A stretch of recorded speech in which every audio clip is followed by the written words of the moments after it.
विद्यार्थिनी रिंकू राठोड, श्री आजूबाई माध्यमिक विद्यालयाची विद्यार्थिनी माझ्या बौद्धिक क्षमतेनुसार व वयानुसार ओला दुष्काळ, सरकारची भूमिका व आम्हा शेतकऱ्यांची अपेक्षा या विषयावर माझे मनोगत व्यक्त करते.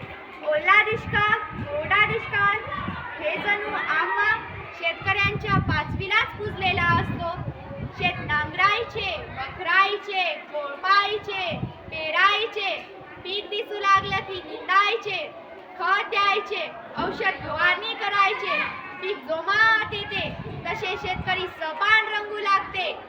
औंदा घर बांधू, पोरग तालुक्याच्या आनंदीबाई कोल्हे शाळेत टाकू, पण त्यांच्या सपानाला त्यांचीच नजर लागते व हातातोंडाशी आलेलं पीक जमिनीवर झोपू लागते.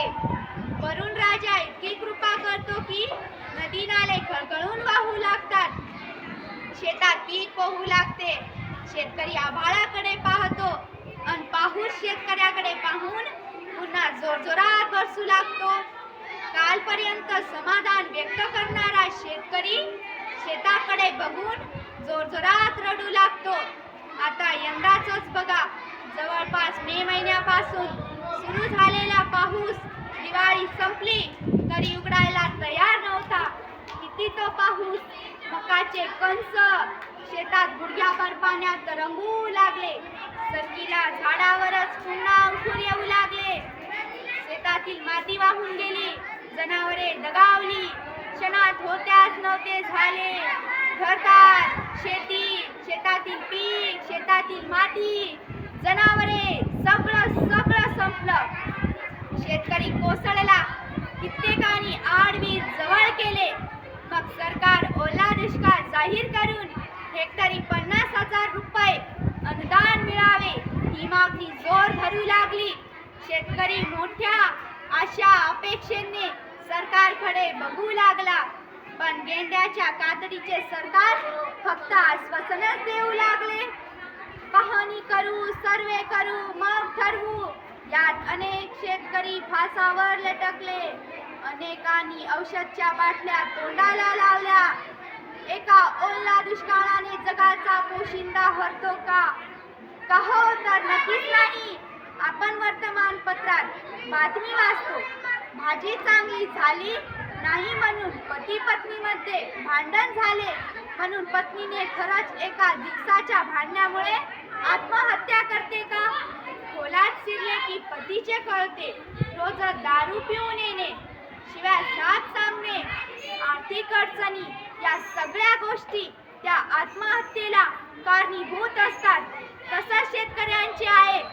फक्त एक ओला दुष्काळ त्याला आत्महत्या करण्यास भाग पाडत नाही व शेतकऱ्यांच्या उदासीनतेमुळे बियाणे वाढत्या, खत, तणनाशकाच्या किमती, सावकारी पास या सगळ्याने तो परेशान होतो.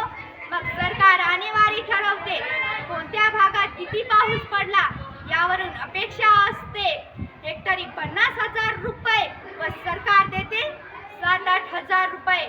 तेही मिळायला 4 महिने लागतात. कित्येक ठिकाणी अजूनही ओला दुष्काळाचे पैसे मिळालेले नाही.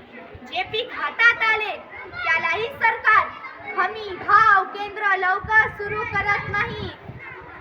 त्यातूनच त्यांचे मानसिक, सामाजिक, आर्थिक शोषण होते. शेतकऱ्यांना नाविलाजाने व्यापारी घेईल त्या भावाने आपले पीक विकावे लागते. शेतकरी आग्रह धरू लागला तर शासन म्हणते शेतकऱ्यांना कर्जमाफीची सवयच लागली. शासनाच्या योजना, शासनाच्या भूमिका ही सर्व व्यापारी व नोकरदार वर्ग यांच्यासाठी आहे. जगाच्या पोशिंदाकडे बघायला सरकारला वेळच नाही व शेतकरी याबद्दल आत्मीयता पण. आता तर 8व्या वेतन आयोगाची मागणी जोर धरू लागली. तेव्हा सरकारकडे शेतकऱ्यांना देण्यासाठी काही उरणार नाही. शेतकरी जगला तरच खायला मिळेल, म्हणून शेतकरी जगलाच पाहिजे, किंबहुना तो जगवलाच गेला पाहिजे. कर्जाचा सावलीत उभा तरी स्वाभिमानाने जगणारा, आभाळाशी लढत मातीवर विश्वास ठेवणारा, आज दुःखीग्रस्त तरी हार न मानणारा, देशाचा खरा नायक शेतकरीच ठरवणारा. धन्यवाद.